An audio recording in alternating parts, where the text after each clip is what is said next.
गजाननं भूतगणाधिसेवितं कपितजम्बूफलचारुभक्षणम् उमासुतं शोकविनाशकार्यकं नमामि विघ्नेश्वरपादपङ्कजम्। बोलिए श्री वृंदावन बिहारी लाल की जय, देवेश्वर महादेव की जय, श्री दीप नारायण भगवान की जय, माधवानंद जी महाराज की जय, श्री महेश्वरानंद जी महाराज की जय, सत्य सनातन धर्म की जय। अथ श्रीमद्भागवत महापुराण चतुर्थ स्कंद अथ एकविंशोऽध्याय। मैत्रेय उवाच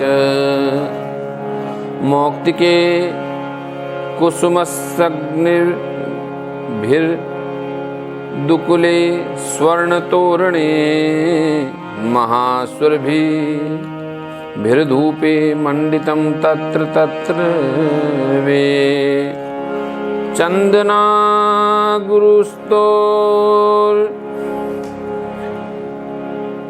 याद्रध्यात चत्वमार्गवत् पुष्पा अक्षत फले स्तोक में मेलार्जे अर्चिभिर्चितम्। यज्ञ पूरे करने के बाद में महाराज पृथु अपनी राजधानी लौटना चाह रहे, तो मौक्तिके कुसुमस्सग्निर्भिर दुकुले स्वर्ण तोरणे। उस समय पृथु का जो नगर है उसकी महिमा बताइए कि उसमें मोतियों की लड़ियाँ, फूलों की मालाएं, रंग बिरंगे सोने के दरवाजे, सुगंधित धूप के सुशोभित थे। गलियां, चौक, सड़कें चंदन अर्गजे जल से सींच दी गई। पुष्प, अक्षत, फल, यवंकुर, दीपक आदि मांगलिक द्रव्यों से सजाया गया था। सवृंदे कदलीस्तंभे पूगपोते परिष्कृतम तरुपल्लव माल भी सर्वथा समलंकृतम।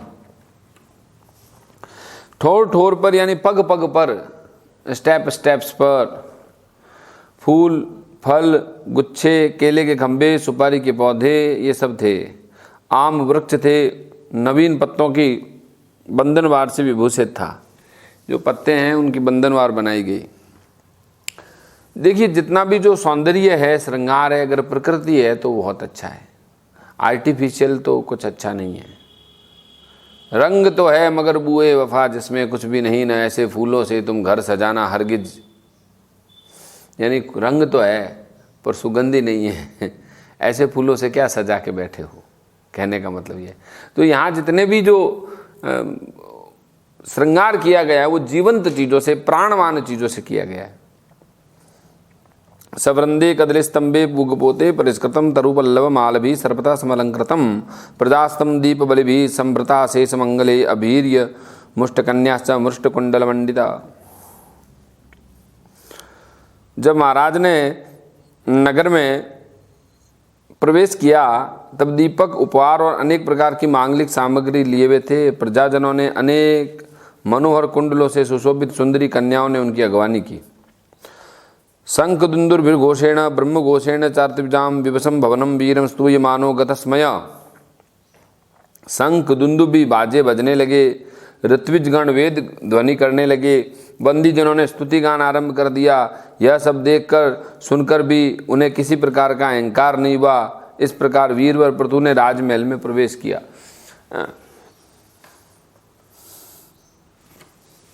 महाराज पृथु के चरित्र में एक बात देखिए, विवेश भवनम वीर स्तूयमानो गतस्मया पूजितः पूजयामास तत्र तत्र महायशः पौराञ्जान पदास्तास्तान प्रीतः प्रियवरप्रदः। इसके बाद में मार्ग में जहाँ जहाँ पूर्ववासी देशवासियों ने उनका अभिनंदन किया, यशस्वी महाराज ने प्रसन्नतापूर्वक अभिष्ट वर देकर संतुष्ट किया। महाराज पृथु महापुरुष और सभी के पूजनीय थे। उन्होंने सभी प्रकार के अनेक उदार कर्म किए, पृथ्वी पर शासन किया। अंत में विपुल यश का विस्तार करके भगवान का परम पद भी प्राप्त किया। स एवमादिन्य वद्य चेष्टिता कर्माणि भूयांसी महान मस्तम कुर्वन् सशासन कुर्वन् शासा वनिमंडलम यशः स्फीतम निधाया रुरुहे परम पदम। तो उन्होंने अंत में भगवान का परम पद भी प्राप्त किया। सबसे बड़ी बात जो बताई है कि उनकी कीर्ति बहुत थी, लेकिन कभी भी उनको अपनी कीर्ति से अहंकार नहीं हुआ। ये जो उनको अहंकार न होने की जो बात है, ये बहुत बड़ी बात है। अहंकार हो गया तो सब गया काम से। अहंकार न होना बहुत बड़ी बात है, क्योंकि ये बहुत सूक्ष्म होता है। अहंकार कभी भी हो जाता है, किसी को भी हो जाता है, कहीं भी हो जाता है। इस बात का अहंकार भी हो जाता है कि मुझे अहंकार नहीं है। फिर सूत जी कहते हैं यहाँ पे देखो कि तदादि राजस्य यशो विजृंभितम गुणेर शेषे गुणवत्स भाजितम छता महाभागवतः सदस्पते कौसारविम प्राह गुणंत अर्चयन। सूत जी कहते हैं कि इस प्रकार भगवान मैत्रेय जी के मुख से पृथु का वर्णन सुना गया। विदुर जी ने सुना और विदुर जी ने उनको अभिनंदन किया। और अब विदुर जी बोलते हैं, सो अभिषिक्त पृथु विप्रेरलब्धा शेष सुराहरणम बिभ्रत स वैष्णवम तेजो बाहवोर्याभ्याम दुदोहगाम। कि भाई ब्राह्मणों ने महाराज पृथु का अभिषेक किया, समस्त देवताओं ने उनको उपहार दिया, उन्होंने अपनी भुजाओं में वैष्णव तेज को धारण किया और पृथ्वी को दोहन किया। कोन्वश्च कीर्तिम न शृणोत्यभिज्ञो यदद्विक्रमोच्छिष्ट शेष भूपा लोका सपाला उपजीवन्ति काम मद्यापि तन्मे वद कर्म शुद्धम। उनके उस पराक्रम के उच्चिष्ट रूप विषय से आज संपूर्ण राजा तथा लोकपालों के सहित समस्त लोग इच्छा अनुसार निर्वाह करते हैं। यानी आज भी जिसको जो कुछ मिल रहा है इस पृथ्वी पर वो उच्चिष्ट यानी वो बचा हुआ है, पृथु ने जो छोड़ दिया। आज भी जो पृथ्वी पर संपदाएं हैं, जो रत्न प्रगट हैं, वो उन्होंने जो खींच लिए पृथ्वी से वही हैं, बाकी बाद में पृथ्वी ने वापस नहीं दिए, ऐसा बोलते हैं। समस्त लोग इच्छानुसार निर्वाह करते हैं। ऐसा कौन समझदार होगा जो उनकी पवित्र कीर्ति सुनना नहीं चाहेगा। अभी आप मुझे उनके कुछ और भी पवित्र चरित्र सुनाइए। विदुर जी कहते हैं मैं जानता हूँ पृथु जी कितने महान थे, उनके बारे में थोड़ा और भी बताइए। तो मैत्रेय जी कहते हैं, गंगा यमुनोर नद्योर अंत क्षेत्र मावसन आरब्धानेव बुभुजे भोगान पुण्य जिहासया। विदुर जी, महाराज पृथु गंगा और यमुना के मध्यवर्ती देश में निवास कर अपने पुण्य कर्मों के क्षय की इच्छा से प्रारब्धवश वे भोगों को ही अपना मानते थे। अब गंगा और जो यमुना है उनके बीच में जो जहाँ जहाँ उनका भाग्य था, तो गंगा और यमुना के मध्य में उनका राज्य था और पुण्य कर्मों के क्षय की इच्छा से प्रारब्धवश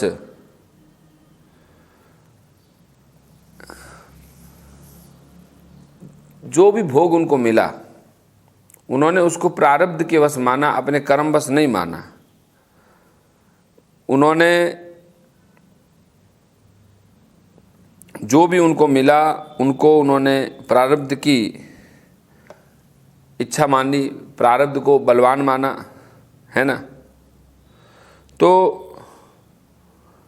पृथु महाराज के इस महान चरित्र को आज भी लोग बड़े चाव से गाते हैं, सुनते हैं और उसका पाठ करते हैं।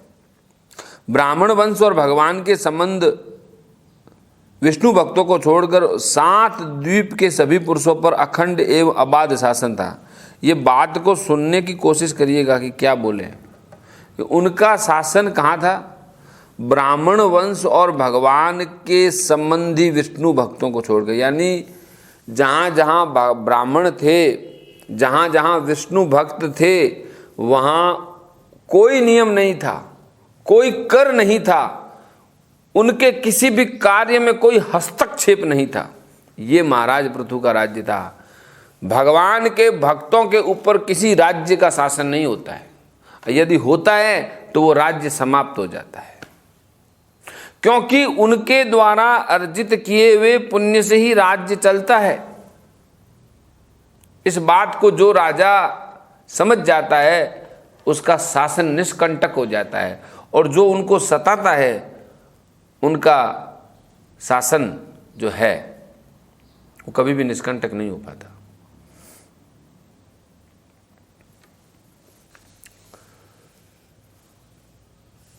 सर्वतस्थाखिल तदेश सप्तद्वीके कदंडधृक अन्य ब्राह्मण कुलादन्य अच्युत गोत्रतः एकदा सिन महासत्र दीक्षा तत्र दिवोकसाम समाजो ब्रह्म ऋषीणाम च राज ऋषीणाम च सत्तमा।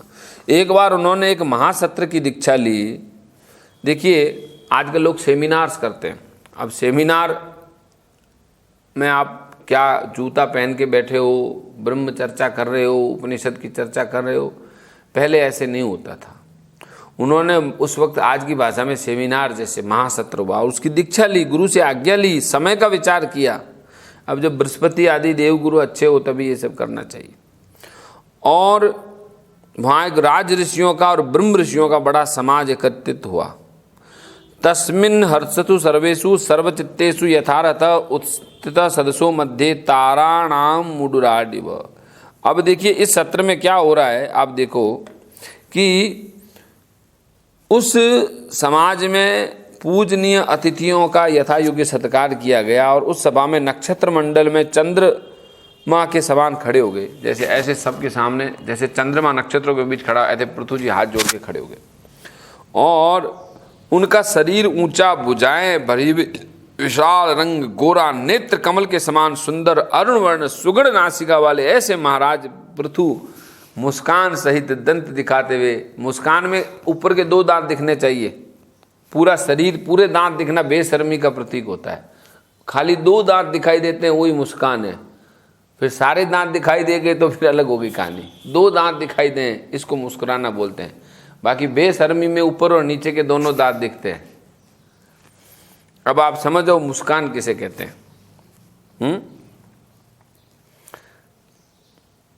तो महाराज जो पृथु है वो मुस्कुराए, और मुस्कुराते हुए अच्छे भी लग रहे थे। अब कोई कोई मुस्कुराए तो आप मुस्कुरा देख के डर जाओ कि ये खाने को दौड़ेगा क्या, पहले मुस्कुरा रहा है दिखाने की और खाने की और।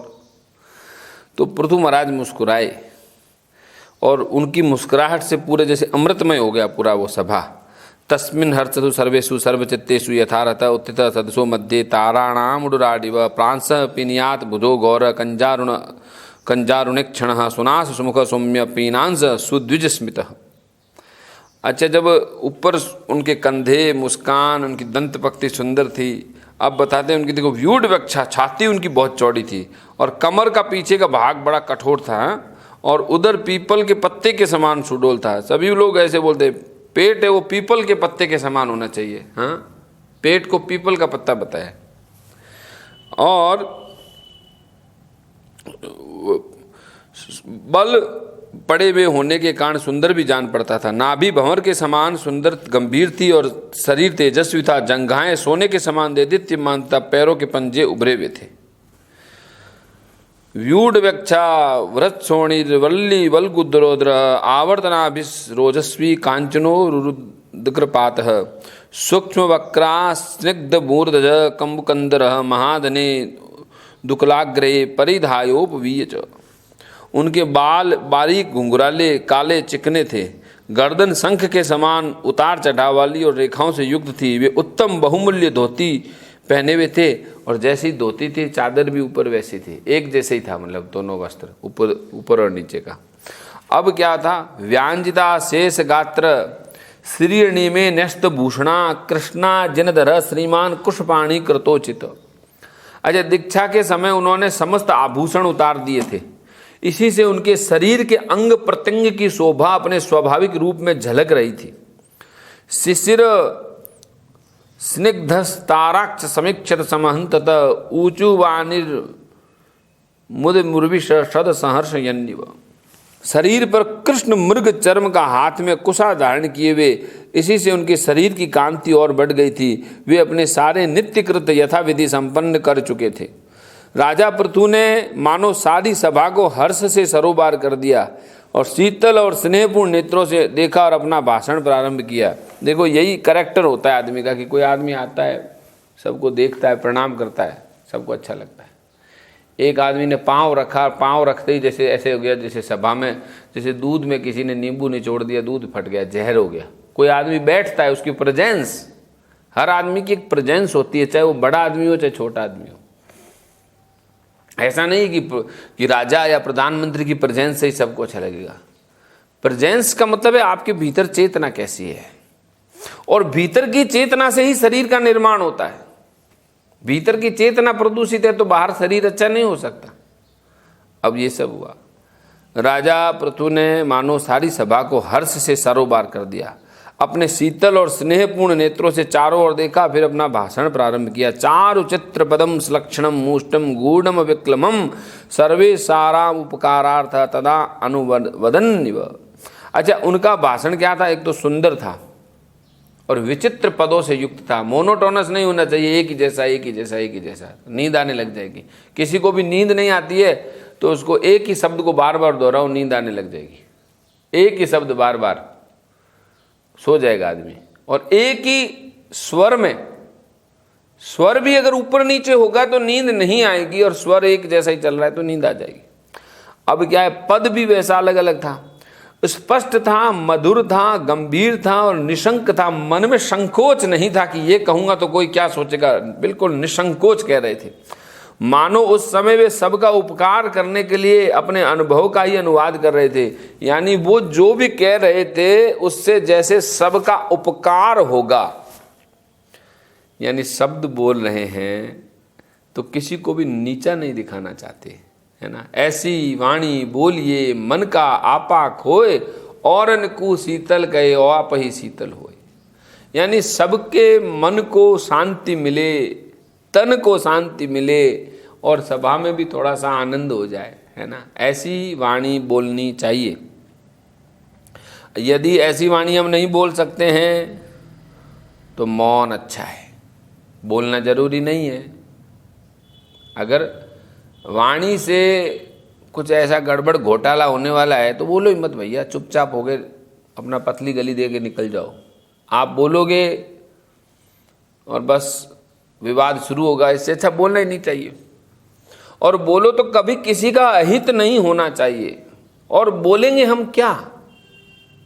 सत्यम वदह, सत्य बोलो, लेकिन ऐसा सत्य मत बोलो जो किसी के ऊपर पीछे कोड़े की तरह मार लगे। अरे भैया, तो सभा में बोलना, लोगों के बीच में बोलना, ये एक माँ सरस्वती की कृपा है। नहीं तो हर एक व्यक्ति नहीं बोल सकता। अपने मन के भाव अलग है लेकिन दूसरा उसको अलग ढंग से ले लेता है तो वो बोला हुआ व्यर्थ हो जाता है। अब राजा ने जो बोला है वो 21वें श्लोक से लेकर के आप देख लीजिए कि पूरा ये उन्होंने बोला है। इसमें सनकादिक भी बोलेंगे। तो राजा ने जो बोला वो बोला कि सभ्या शृणुत भद्रम व साधु य इवागता सत्सु जिज्ञासु भिर धर्ममावेद्य स्वमनीषितम। आपका कल्याण हो, आप सब महानुभाव हैं, आप यहाँ आ गए हैं, मेरी प्रार्थना सुनी है। जिज्ञासु पुरुषों को चाहिए कि संत समाज में अपने निश्चय का निवेदन करें। यानी अपनी प्रार्थना को उन्होंने प्रेषित किया कि मेरी क्या प्रार्थना है। एज ए किंग मैं यहाँ बहुत बड़ा हूँ, you all are my guest but I am host, so I will speak which I want. ऐसा नहीं, मैं वो कहूँगा जो आप सुनना चाहेंगे, मैं वो नहीं कहूँगा जो मैं कहना चाहता हूँ। बहुत तहजीब और जिसको आप कहते हैं कि बहुत ही अनुशासन के साथ उन्होंने विनम्रता के भाव से ओतप्रोत होकर के बोलना शुरू किया है, जो कि हम दूसरे भाग में इस श्रीमद् भागवत के 21वें अध्याय के दूसरे भाग में आपको बताएंगे। तब तक के लिए बोली श्री वृंदावन बिहारी लाल की जय।